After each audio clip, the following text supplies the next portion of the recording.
ಇವತ್ತು ನನ್ನ ಮುಂದೆ ಒಪ್ಪೋದವರು ರೀಸೆಂಟಾಗಿ ಲಾಂಚ್ ಮಾಡಿದಂಥ ಒಪ್ಪೋ ರೀನೋ 11 5G ಸ್ಮಾರ್ಟ್ಫೋನ್ ಇರುವಂಥದ್ದು. ಈ ಸ್ಮಾರ್ಟ್ಫೋನ್ನ ಬೇಸ್ ವೇರಿಯಂಟನ್ನು ಒಪ್ಪೋದವರು 29,999 ಅಂದರೆ 30,000 ರೂಪಾಯಿಗೆ ಲಾಂಚ್ ಮಾಡಿದ್ದಾರೆ. ನಾನಿವತ್ತು ಇದನ್ನು ಅನ್ಬಾಕ್ಸ್ ಮಾಡ್ತೀನಿ, ಯೂಸ್ ಮಾಡಿ ನನ್ನ ಎಕ್ಸ್ಪೀರಿಯನ್ಸ್ ನಿಮ್ಮ ಹತ್ರ ಶೇರ್ ಮಾಡ್ತಾ ಇದ್ದೀನಿ. ನಾನು Sandeep from tech in Kannada. ಈ ಸ್ಮಾರ್ಟ್ಫೋನ್ ಪರ್ಚೇಸ್ ಮಾಡ್ಬೋದಾ, ಏನು ಚೆನ್ನಾಗಿದೆ ಏನು ಚೆನ್ನಾಗಿಲ್ಲ ತಿಳಿಸ್ಕೊಡ್ತೀನಿ. ಅದಕ್ಕಿಂತ ಮುಂಚೆ ನೀವು ನಮ್ಮ tech in Kannada YouTube subscribe ಮಾಡ್ಕೊಂಡಿಲ್ಲ ಅಂದರೆ ಈಗಲೇ ಸಬ್ಸ್ಕ್ರೈಬ್ ಮಾಡ್ಕೊಳ್ಳಿ ಮತ್ತು ಬೆಲ್ ಐಕಾನ್ ಕೂಡ ಕ್ಲಿಕ್ ಮಾಡ್ಬೋದು. ಮೊದಲನೇದಾಗಿ ಈ ಸ್ಮಾರ್ಟ್ಫೋನನ್ನು ಅನ್ಬಾಕ್ಸ್ ಮಾಡಿ ಗಮನಿಸ್ತಾ ಇದ್ದೀರಾ. ಈ ಫೋನ್ನ ಬಾಕ್ಸ್ ನಿಮಗೆ ಈ ರೀತಿ ನೋಡೋಕ್ಕೆ ಸಿಗುತ್ತೆ. ಈ ಬಾಕ್ಸನ್ನು ಓಪನ್ ಮಾಡಿದ ತಕ್ಷಣ ಇದರೊಳಗಡೆ ಇನ್ನೊಂದು ಸಣ್ಣ ಬಾಕ್ಸ್ ಇದೆ.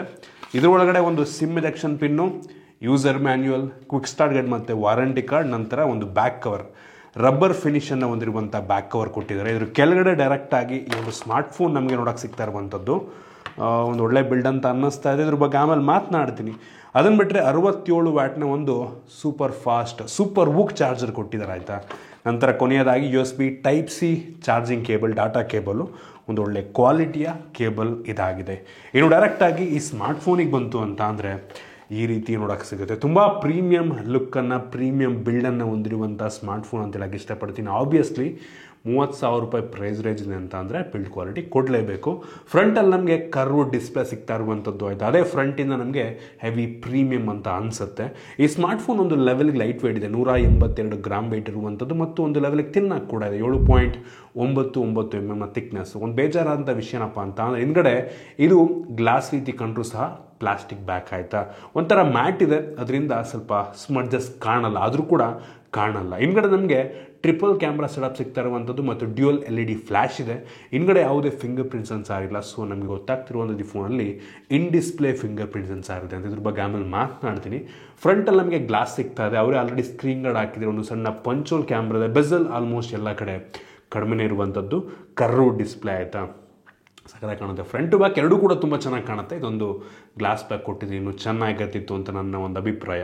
ಈ ಫೋನಲ್ಲಿ ನಮಗೆ ಪ್ಲಾಸ್ಟಿಕ್ ಫ್ರೇಮ್ ಸಿಗ್ತದೆ. ಆಬ್ವಿಯಸ್ಲಿ USB Type-C ಪೋರ್ಟ್ ಇದೆ, ಯಾವುದೇ ಹೆಡ್ಫೋನ್ ಜಾಕ್ ಇಲ್ಲ, ಮತ್ತು ಹೈಬ್ರಿಡ್ ಸಿಮ್ ಸ್ಲಾಟ್ ಇದೆ. 2 ಸಿಮ್ಮು ಅಥವಾ ಒಂದು ಸಿಮ್, ಒಂದು SD ಕಾರ್ಡ್ ನೀವು ಹಾಕ್ಬೋದು.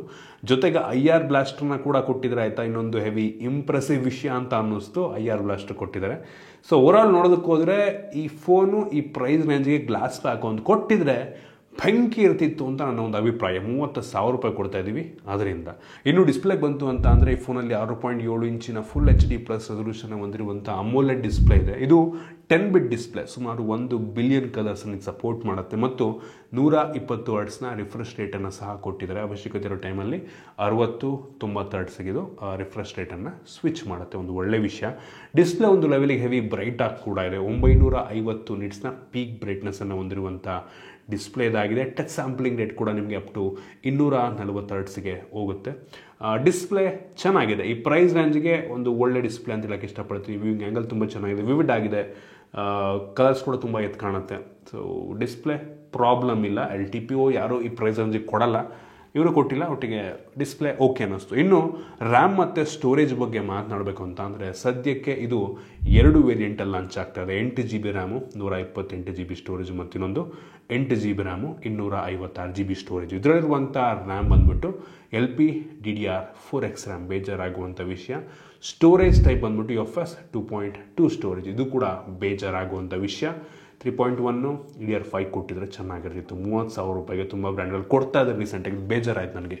ಇನ್ನು ಈ ಫೋನ್ನ ಪ್ರೋಸೆಸರ್ ಬಗ್ಗೆ ಮಾತನಾಡಬೇಕು ಅಂತ ಅಂದರೆ ಮೀಡಿಯಾಟೆಕ್ಕಿಂದು Dimensity 7050 ಪ್ರೋಸೆಸರ್. ಇದು ಕೂಡ ಅಂಥ ಪವರ್ಫುಲ್ ಆಗಿರುವಂಥ ಪ್ರೋಸೆಸರ್ ಅಲ್ಲ. ನಾನು ಅಂಥದ್ದು ಬೆಂಚ್ ಮಾರ್ಕನ್ನು ಚೆಕ್ ಮಾಡ್ದಂಗೆ 5,44,000 ರೇಟಿಂಗನ್ನು ಕೊಡ್ತಾ ಇರುವಂಥದ್ದು. ಸೊ ಬೇಜಾರಾಯಿತು. ಈ ಬೆಲೆಗೆ ಇದಕ್ಕಿಂತ ಪವರ್ಫುಲ್ ಆಗಿರುವಂಥ ಪ್ರೋಸೆಸರ್ ಹೊಂದಿರುವಂಥ ಫೋನ್ಗಳು ಸಿಗ್ತವೆ, ಇದು ಸ್ವಲ್ಪ ಕಡಿಮೆ ಅಂತ ನನ್ನ ಒಂದು ಅಭಿಪ್ರಾಯ. ನಾವು ಗೇಮಿಂಗ್ ಟೆಸ್ಟನ್ನು ಕೂಡ ಮಾಡಿದ್ವು. BGMI ಚೆಕ್ ಮಾಡ್ದಂಗೆ ಸ್ಮೂತಲ್ಲಿ ಅಪ್ ಟು ಎಕ್ಸ್ಟ್ರೀಮ್ ಗ್ರಾಫಿಕ್ ತನಕ ನೀವು ಸೆಟ್ಟಿಂಗ್ ಇಟ್ಕೊಬೋದು. ಇನ್ನು HDR ಕೂಡ ನಿಮಗೆ ಇದರಲ್ಲಿ ಸಪೋರ್ಟ್ ಇದೆ. HDR ಸೆಟ್ಟಿಂಗ್ನಲ್ಲಿ ಅಪ್ ಟು ಅಲ್ಟ್ರಾ ಗ್ರಾಫಿಕ್ಕನ್ನು ನೀವು ಇಟ್ಕೊಬೋದು ಆಯಿತಾ. ಸ್ಮೂತ್ ಎಕ್ಸ್ಟ್ರೀಮಲ್ಲಿ ಹೆವಿ ಸ್ಮೂತ್ ಆಗಿದೆ. ಗೇಮ್ ಪ್ಲೇ ನಿಮಗೆಲ್ಲೂ ಕೂಡ ಲ್ಯಾಗ್ ಆಗಲ್ಲ. ಈ HDR ಅಲ್ಟ್ರಾದಲ್ಲಿ ಸ್ವಲ್ಪ ನಿಮಗೆ ಫ್ರೇಮ್ ಡ್ರಾಪ್ ಫೀಲ್ ಆಗಬಹುದು ಆಯಿತಾ. ಅದನ್ನು ಬಿಟ್ಟರೆ ಪ್ರೋಸೆಸರ್ ಚೆನ್ನಾಗಿದೆ. ಆಲ್ಮೋಸ್ಟ್ ಎಲ್ಲ ಗೇಮ್ಗಳನ್ನು ಒಂದು ಲೆವೆಲಿಗೆ ಮಿಡ್ ಸೆಟ್ಟಿಂಗಲ್ಲಿ ಆಡ್ಕೊಬೋದು.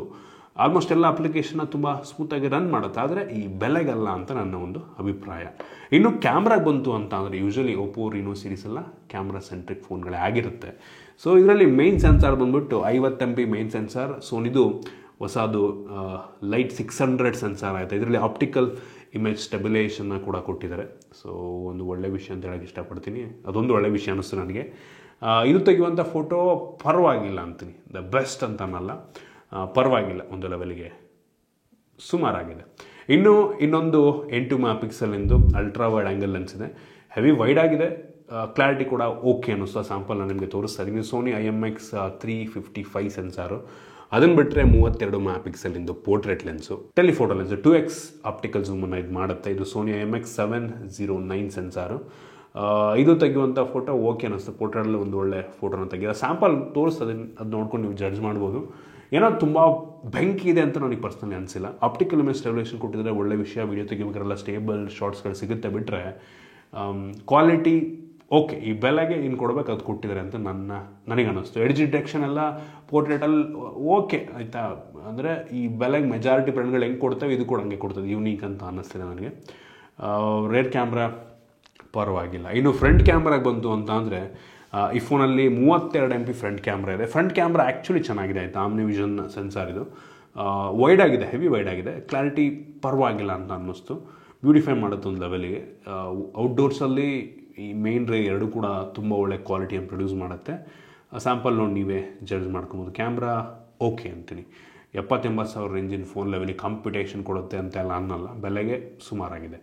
ಇನ್ನು ವಿಡಿಯೋಗ್ರಫಿಗೆ ಬಂತು ಅಂತ ಅಂದರೆ ರೇರ್ ಮತ್ತು ಫ್ರಂಟ್ ಎರಡೂ ಕೂಡ 4K ವಿಡಿಯೋ ರೆಕಾರ್ಡ್ ಮಾಡುತ್ತೆ. ಇಂಪ್ರೆಸಿವ್ ವಿಷಯ. ಅದೇ ನೀವು ಸಿನಿಮ್ಯಾಟಿಕ್ ವಿಡಿಯೋ ಶೂಟಿಂಗ್ ಹೋದ್ರಿಂದ ಕ್ವಾಲಿಟಿ ರೆಡ್ಯೂಸ್ ಆಗುತ್ತೆ. ರೇರ್ ಕ್ಯಾಮ್ರಾ ಬರೀ 720p ರೆಕಾರ್ಡ್ ಮಾಡ್ತಾಯಿದೆ. ಫ್ರಂಟ್ ಕ್ಯಾಮ್ರಾ ಫುಲ್ HD ಮಾಡ್ತಾ ಇದೆ. ಸೊ ಸಿನಿಮ್ಯಾಟಿಕ್ ಮೆಜಾರಿಟಿ ಯಾರು ಮಾಡೋದಕ್ಕೆ ಹೋಗಲ್ಲ. ಬಟ್ ಫ್ರಂಟ್ ಬ್ಯಾಕ್ ಎರಡು ಕೂಡ 4K ಸಪೋರ್ಟ್ ಇರೋದ್ರಿಂದ ಇಂಪ್ರೆಸಿವ್ ವಿಷಯ ಅಂತೀನಿ. ಇದರಲ್ಲಿ OIS ಇರೋದ್ರಿಂದ ಸ್ಟೇಬಲ್ ವಿಡಿಯೋನು ಕೂಡ ರೇರ್ ಕ್ಯಾಮ್ರಾ ಪ್ರೊಡ್ಯೂಸ್ ಮಾಡುತ್ತೆ. ಇನ್ನು ಡೈರೆಕ್ಟಾಗಿ ಈ ಫೋನ್ನ ಸೆಕ್ಯೂರಿಟಿ ಬಗ್ಗೆ ಮಾತನಾಡಬೇಕು ಅಂತ ಅಂದರೆ ಈ ಫೋನಲ್ಲಿ ನಮಗೆ in display fingerprint sensor ಸಿಗ್ತಾ ಇದೆ. ಇದು optical in display fingerprint sensor. Heavy fast ಆಗಿದೆ, ನೋಡ್ತಾ ಇದ್ದೀರಾ. ಟಚ್ ಮಾಡಿದ ತಕ್ಷಣ ಪಟ್ಟನ್ನು ಅನ್ಲಾಕ್ ಮಾಡುತ್ತೆ. ಮತ್ತು ಫೇಸ್ ಅನ್ಲಾಕ್ ಸಹ ಇದೆ, ನೋಡ್ತೀರಾ. ನೋಡಿ ಪರವಾಗಿಲ್ಲ, ಒಂದು ಲೆವೆಲ್ಗೆ ಹೆವಿ ಫಾಸ್ಟಾಗಿದೆ ಇವರು. ನೋಡಿ ಟಚ್ ಮಾಡಿದ ತಕ್ಷಣ ಪಟ್ಟಂತ ಅನ್ಲಾಕ್ ಆಯಿತು, ಪರವಾಗಿಲ್ಲ ಅಂತೀನಿ. ಇನ್ನು ಈ ಫೋನ್ನ ಬ್ಯಾಟ್ರಿ ಬಗ್ಗೆ ಮಾತನಾಡಬೇಕು ಅಂತ ಅಂದರೆ ಈ ಫೋನಲ್ಲಿ 5000 mAh ಕೆಪಾಸಿಟಿಯ ಬ್ಯಾಟ್ರಿ ಇದೆ ಸ್ಟ್ಯಾಂಡರ್ಡು. ಮತ್ತು ಬಾಕ್ಸ್ ಒಳಗೆ 67 ವ್ಯಾಟ್ನ ಸೂಪರ್ ಹೂಕ್ ಫಾಸ್ಟ್ ಚಾರ್ಜರ್ನ ಕೊಟ್ಟಿದ್ದಾರೆ. ಹೆವಿ ಫಾಸ್ಟಾಗಿ ಫೋನ್ನ ಚಾರ್ಜ್ ಕೂಡ ಮಾಡುತ್ತೆ. ಇನ್ನು OSಗೆ ಬಂತು ಅಂತ ಅಂದರೆ ಈ ಫೋನಲ್ಲಿ ಆ್ಯಂಡ್ರಾಯ್ಡ್ 14 ಬೇಸ್ ರನ್ ಆಗ್ತಿರುವಂಥ ಕಲರ್ OS 14 ಇದೆ. ಇದು ನೋಡೋದಕ್ಕೆ ನಿಮಗೆ ಅಂಥ ಸ್ಟಾಕ್ ಆ್ಯಂಡ್ರಾಯ್ಡ್ ಎಕ್ಸ್ಪೀರಿಯನ್ಸ್ ಏನು ನೀಡಲ್ಲ. ಕೆಲವೊಂದು ಬೇಡದಿರೋಂಥ ಅಪ್ಲಿಕೇಶನ್ ಇದೆ. ಸ್ಮೂತಾಗಿದೆ ಒಟ್ಟಿಗೆ ಆಯಿತಾ, ಚೆನ್ನಾಗಿ ಆಪ್ಟಿಮೈಸ್ ಮಾಡಿದ್ದಾರೆ. ಓಕೆ, ನನಗೆ ಅಂಥ ಹೆವಿ ಇಷ್ಟ ಆಯಿತು OS ಅಂತ ಅನ್ನಲ್ಲ, ಒಟ್ಟಿಗೆ ಸ್ಮೂತಾಗಿದೆಯಲ್ಲ ಅದೊಂದು ಖುಷಿ ಕೊಡ್ತು. ಇನ್ನೂ ನಂಗೆ ಅನ್ನಿಸ್ತಂಗೆ ಒಪ್ಪೋದವರು ಇದಕ್ಕೊಂದು 2 ವರ್ಷ ಸಾಫ್ಟ್ವೇರ್ ಅಪ್ಡೇಟ್ ಕೊಟ್ಟರೆ ದೊಡ್ಡ ವಿಷಯ. 1 ವರ್ಷ ಇಲ್ಲ 2 ವರ್ಷ, ಅದ್ರ ಬಗ್ಗೆ ಯಾವುದೂ ಕನ್ಫರ್ಮೇಷನ್ ಕೊಟ್ಟಿಲ್ಲ. ಸೆಕ್ಯೂರಿಟಿ ಪ್ರೈಸಸ್ ಅಂತೂ 3 ವರ್ಷ ಆರಾಮಾಗಿ ಕೊಡ್ತಾರೆ. ಇನ್ನು ಸ್ಪೀಕರಿಗೆ ಬಂತು ಅಂತ ಅಂದರೆ ಸ್ಟೀರಿಯೋ ಸ್ಪೀಕರ್, ಬಾಟಮ್ ಫೈರಿಂಗ್ ಒಂದಿದೆ ಮತ್ತು ಇನ್ನೊಂದು ಮೇಲ್ಗಡೆ ಇನ್ನೊಂದು ಸ್ಪೀಕರ್ ಕೊಟ್ಟಿದ್ದಾರೆ. ಸ್ಪೀಕರ್ನ ಕ್ಲಾರಿಟಿ ಪರವಾಗಿಲ್ಲ, ಒಂದು ಲೆವೆಲಿಗೆ ಜೋರ ಕೂಡ ಕೇಳುತ್ತೆ. ಓಕೆ ಅನ್ನಿಸ್ತು. ಇನ್ನು ಈ ಫೋನಲ್ಲಿ ನಮಗೆ ಅವಶ್ಯಕತೆ ಇರುವಂಥ ಎಲ್ಲ ಬೇಸಿಕ್ ಸೆನ್ಸಾರ್ಸ್ ಇದೆ. IR ಬ್ಲಾಸ್ಟರ್ನ ಕೂಡ ಕೊಟ್ಟಿದ್ದಾರೆ. ಸೊ IR ರಿಮೋಟ್ ರೀತಿ ಈ ಫೋನ್ನ ಯೂಸ್ ಮಾಡ್ಬೋದು. ಸೂಪರ್ ವಿಷಯ. ಮತ್ತು ಕನೆಕ್ಟಿವಿಟಿಗೆ ಬಂತು ಅಂತ ಅಂದರೆ ಡ್ಯುಯಲ್ ಬ್ಯಾಂಡ್ ಜೊತೆಗೆ Wi-Fi 6 ಕೂಡ ನಮಗೆ ಇದರಲ್ಲಿ ಸಿಗ್ತಾ ಇದೆ. ಬ್ಲೂಟೂತ್ 5.3 ಕೂಡ ಕೊಟ್ಟಿದ್ದಾರೆ. NFC ಇದೆ. ಜೊತೆಗೆ 13 5G ಬ್ಯಾಂಡ್ಗಳು ಕೂಡ ಸಪೋರ್ಟ್ ಆಗುತ್ತೆ. ತಲೆಗೆಡ್ಸ್ಕೊಂಬಿಡಿ, ನಮ್ಮ ದೇಶದ ಎಲ್ಲ 5G ಸಿಮ್ ಬರುತ್ತೆ, ಇದರಲ್ಲಿ ವರ್ಕ್ ಆಗುತ್ತೆ. ಸೊ ಕ್ಯಾರಿಯರ್ ಅಗ್ರಿಗೇಷನ್ ಕೂಡ ಇದೆ ಆಯಿತಾ. ಸೊ ಒಂದು ಒಳ್ಳೆಯ ವಿಷಯ ಅಂತ ಅನ್ನಿಸ್ತು. ಇದಿಷ್ಟು ಈ ಫೋನಿನ ಕೆಲವೊಂದು ಮೈನ್ ಫೀಚರ್ಸ್. ನೀವು ಹಾಗಾದರೆ ಕೇಳ್ಬೋದು ಈ ಫೋನ್ನ 30,000 ಕೊಟ್ಟು ತೊಗೊಬೋದಾ ಅಂತ. ನನಗೆ ಬೆಲೆ ಸ್ವಲ್ಪ ಜಾಸ್ತಿ ಅಂತ ಅನ್ನಿಸ್ತು. ಒಂದು 21-22 ಲಾಂಚ್ ಆಗಿರೋ ನನಗೆ ಅನ್ನಿಸ್ದಂಗೆ ಒಂದು ಬೆಂಕಿ ಆಪ್ಷನ್ ಆಗ್ತಾಯಿತ್ತು ಅಂತ ನನ್ನ ಒಂದು ಅಭಿಪ್ರಾಯ. ಬೆಲೆ ಸ್ವಲ್ಪ ಜಾಸ್ತಿ ಆಯಿತು. ಆಫರ್ ಇರೋ ಟೈಮಲ್ಲಿ ಸ್ವಲ್ಪ ಕಡಿಮೆಗೆ ಸಿಕ್ತು ಅಂದರೆ ತೊಗೊಬೋದಾಯ್ತಾ. ನೋಡಿ, ನಿಮಗೆ ಓಪೋ ಬ್ರ್ಯಾಂಡಿಂಗಲ್ಲಿ ಬೇಕು ಅನ್ನೋರು ಬೇಕಾದ್ರೆ ಪರ್ಚೇಸ್ ಮಾಡ್ಬೋದು. ಇದು ನನ್ನ ಒಪಿನಿಯನ್. ಐ ಹೋಪ್ ನಿಮಗೆ ಈ ವಿಡಿಯೋ ಇಷ್ಟ ಆಗಿದೆ ಅನ್ಕೋತೀನಿ. ಇಷ್ಟ ಆಗಿದ್ದರೆ ಲೈಕ್ ಮಾಡಿ, ಶೇರ್ ಮಾಡಿ. ಇದೇ ರೀತಿ ನಮ್ಮ ಬೇರೆ ವಿಡಿಯೋಗಳು ನಮ್ಮ ಟೆಕ್ ಇನ್ ಕನ್ನಡ ಸಬ್ಸ್ಕ್ರೈಬ್ ಮಾಡ್ಕೊಂಡಿಲ್ಲ ಅಂದರೆ ಈಗಲೇ ಸಬ್ಸ್ಕ್ರೈಬ್ ಮಾಡ್ಕೊಂಡು ಬೆಲ್ ಐಕನ್ ಕೂಡ ಕ್ಲಿಕ್ ಮಾಡ್ಬೋದು. ಸಿಗೋಣ ಮುಂದಿನ ವಿಡಿಯೋದಲ್ಲಿ.